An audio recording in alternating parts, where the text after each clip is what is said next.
So as Brian mentioned, we're here today to talk to you about how Ericsson scaled developer experience with Backstage.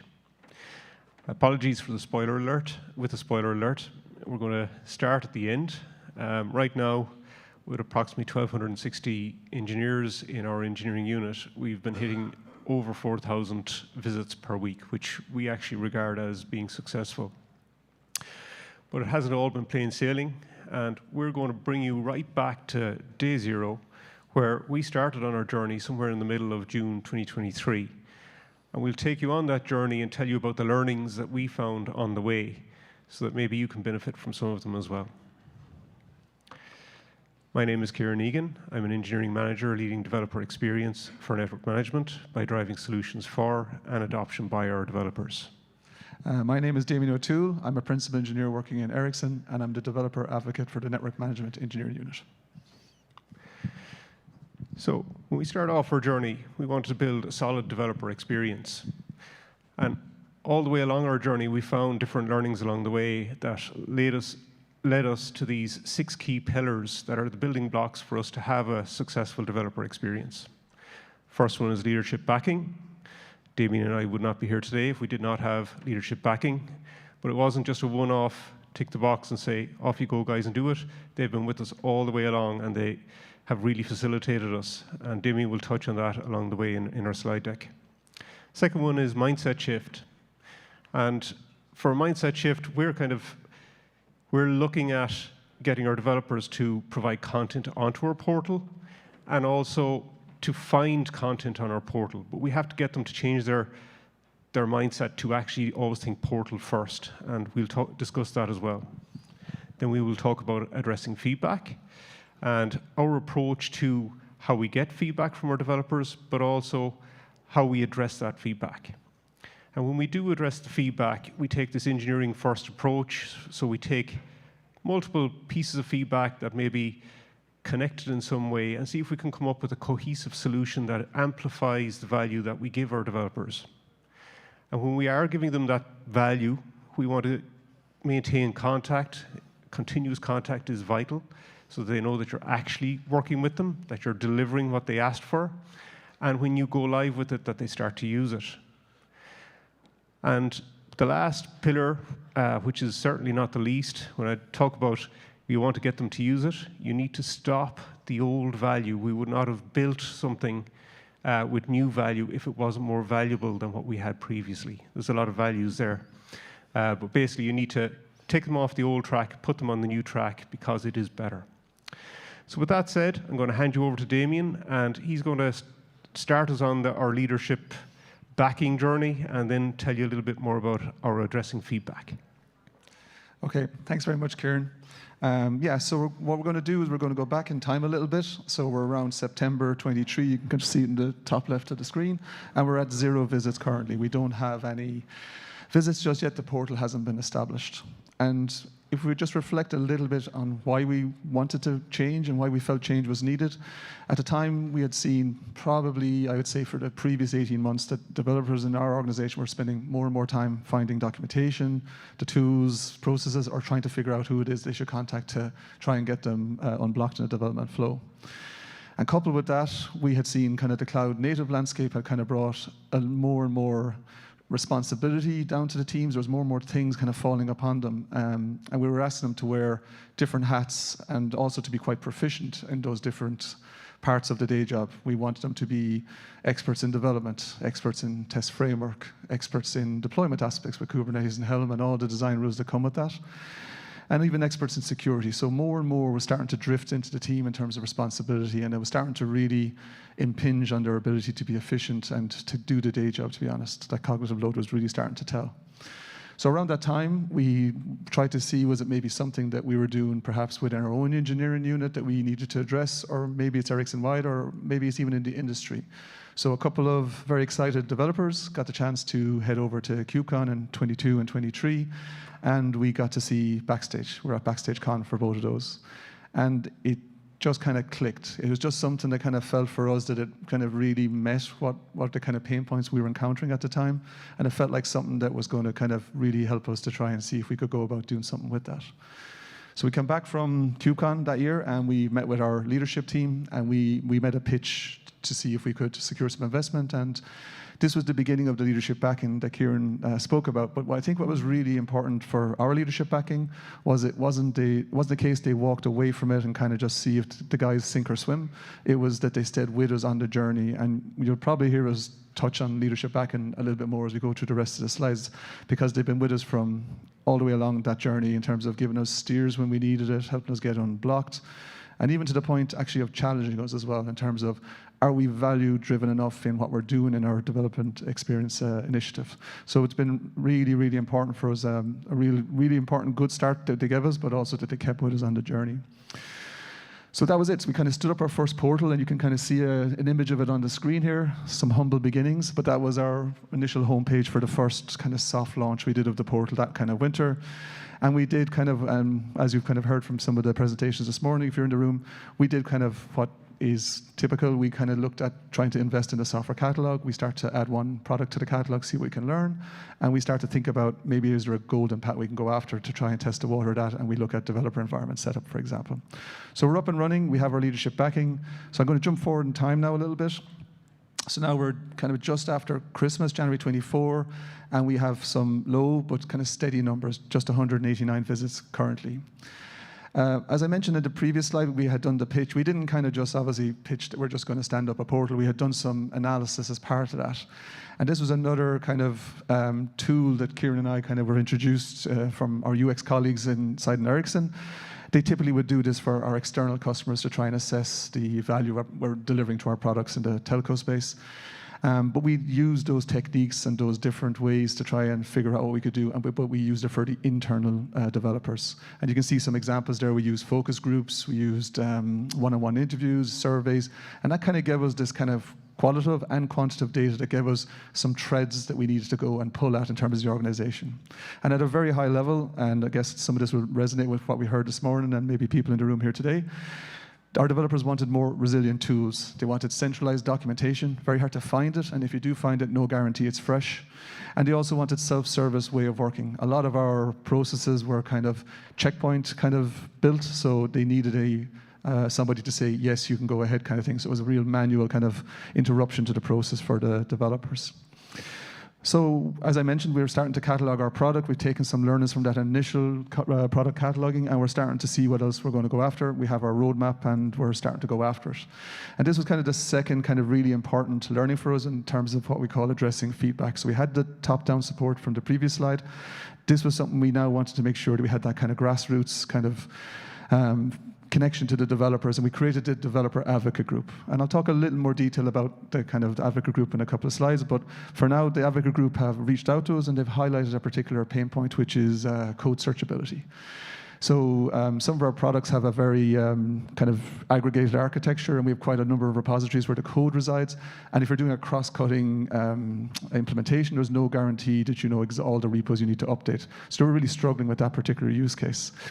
Now, this interesting thing about this was we hadn't heard this in the research we'd done so far. It wasn't part of the roadmap. It wasn't something that we were chasing necessarily. So we heard this, and then we kind of did what we had promised we would do. We stopped what we were doing. We had promised the developers this is an initiative that if you can shout loud enough, if you want to tell us there's something wrong, we will listen and we will react to it.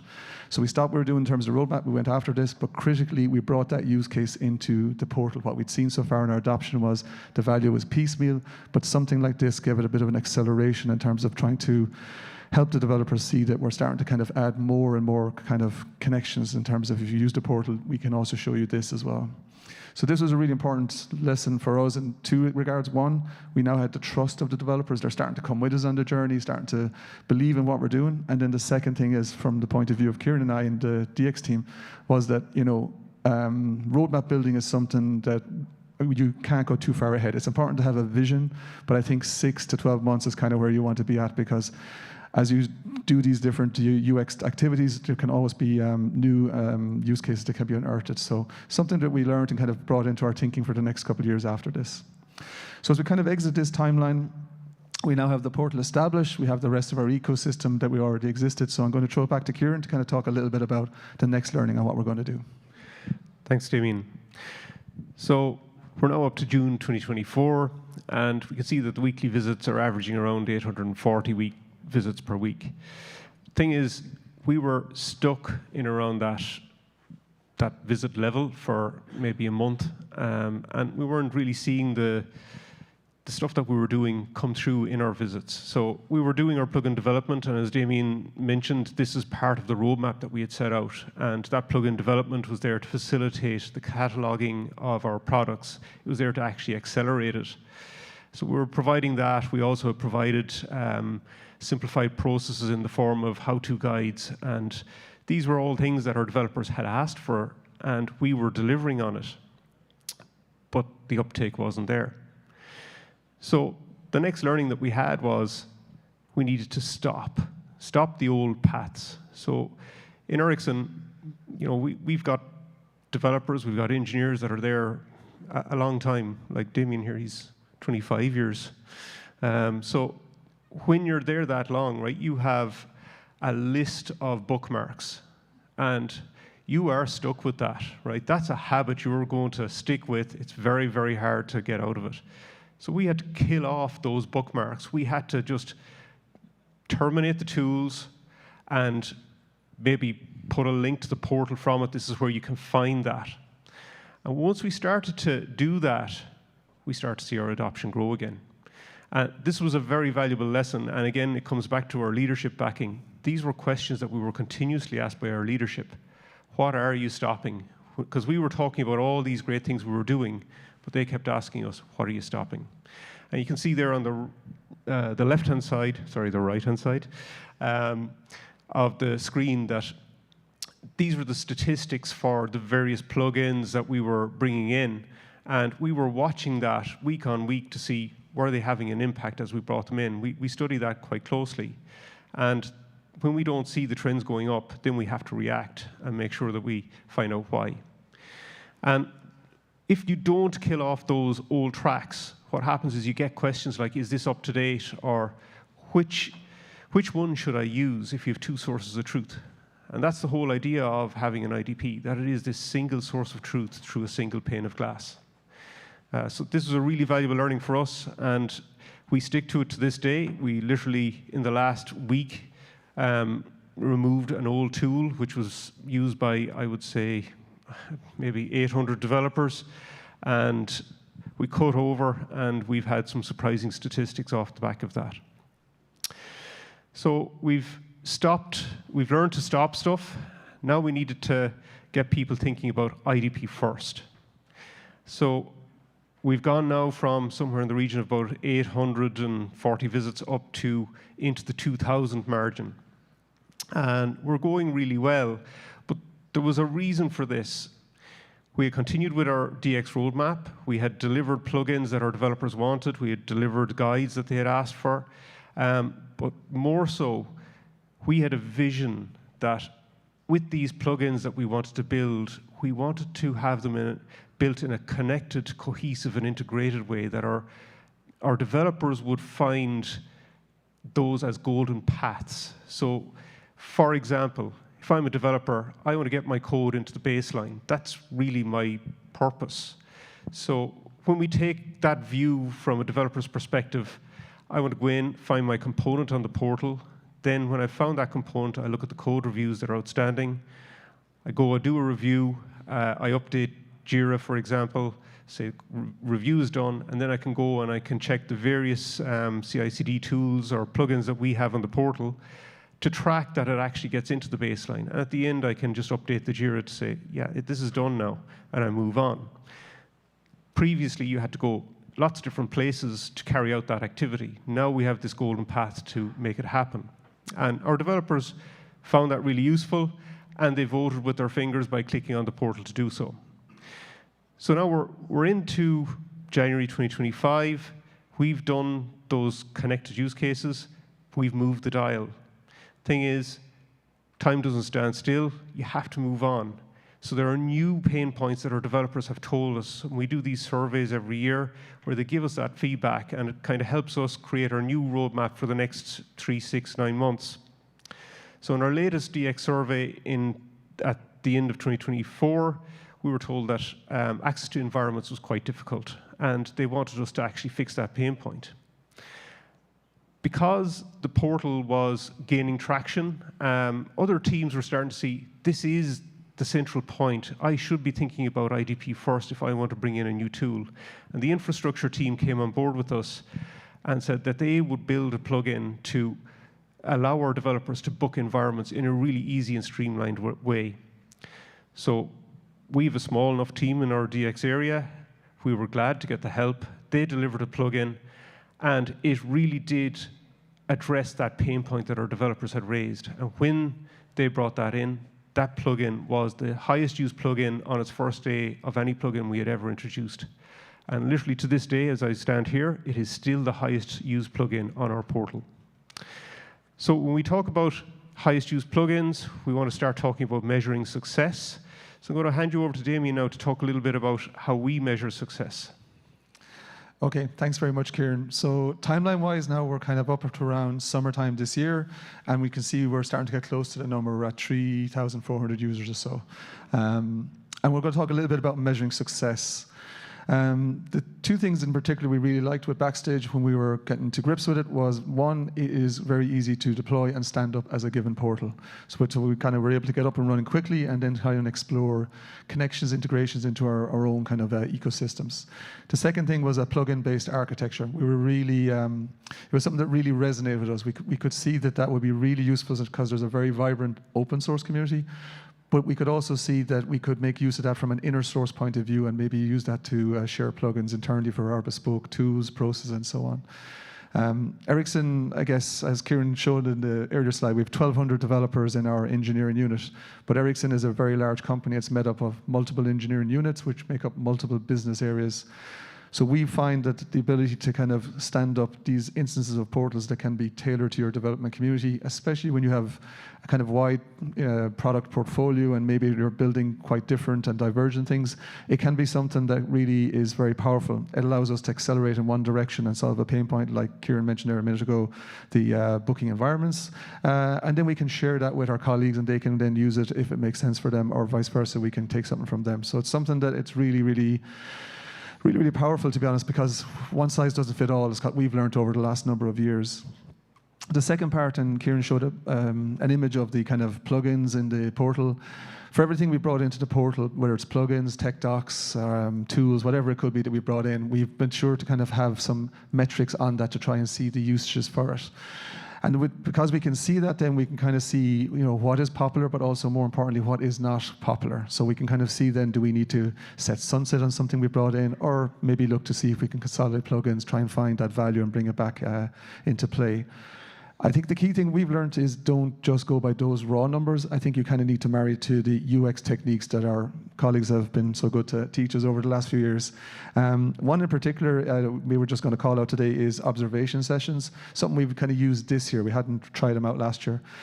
We think they're really enlightening, to be honest. Because just because Damien says he does a task in a certain order, it doesn't mean he actually really does do it that way. And an observation session is a really great way to try and see that and see what are the development benefits you can see from that. And then when we take those learnings, we can maybe apply it in a different way for us. So I'm going to jump forward now again in our timeline. We're starting to get close to today. We're up to September this year, and you can see we've started to hit the magic number. And this one, we're going to talk a little bit about developers, our customers. And you'll see some bubbles starting to appear on the screen talking about some different techniques that we've used to try and reach our customers. Because one thing you need to be really careful with your portals is there's no such thing as build it and they will come. You really do need to try and think around how you can actually get them to do that. And I'll be honest with you, from the point of view of myself and Kieran, that's not something that we got early on. It was kind of the penny dropped a little bit later in our progress, probably more like this year, where we really started to flip that mentality, because Kieran and I are both engineers in Ericsson, working a long time in there, and the people we're working towards and trying to help are also colleagues who sit alongside us, or we meet in the canteen or whatever it might be. We really had to start pivoting our own mindset to think, well, actually they're our customers, and we have to really think and push how we're going to reach them and how we're going to show the value in the portal. And all of these things on the screen are literally things we've done, and there's no kind of one magic thing we did. It's all of these things, and then we're constantly trying to think, what else can we do to reach them? Two very quick ones I'm going to call out is the developer demos to each other, the team use case demos. We found that really powerful because Damien and Kieran can say something's good all day long, but the ability for someone in the team to talk to their teammates and say it's powerful was something really powerful for them, should I say. And then finally, the developer advocate group, something that we put a lot of effort in. We want to have that diversity, as Kieran mentioned, kind of throw me under the bus there a bit, but like I'm an experienced developer working in Ericsson, but we also try and mix and match that with people who are new in their career, people who are a couple of years in their different perspectives, kind of helps with it. So I'm going to hand you back to Kieran. It's all of our learnings, and he'll just talk a little bit about one other thing we track, which is developer sentiment. Thanks, Damien. Yeah, it's fascinating the journey that we've been on and various learnings that we've come across on our journey. But it all started off where we did an NPS survey back in 2023. So the NPS survey is your Net Promoter Score survey, and it's basically a question: how likely are you to recommend a job in your organization to somebody else? So when we asked that question, we got a survey result of -22, and our goal was to obviously increase that. But along with that question, we asked approximately 40 other questions where our developers were able to give us the feedback that we talked about. And we've gotten feedback in various ways and using different methods throughout our journey, but this is what set us on our path. So you can see at the bottom, we have the green and the red trend. That's our centimeter, with an S rather than a C. So what we got in our feedback was, we got free text comments saying setup is not usually smooth with lots of issues along the way, or our documentation is difficult to find and it's rarely up to date. And these are the real pain points that our developers had. And the developers are our customers, so we have to fix these things, and we have to think like that all the time, that they are our customers.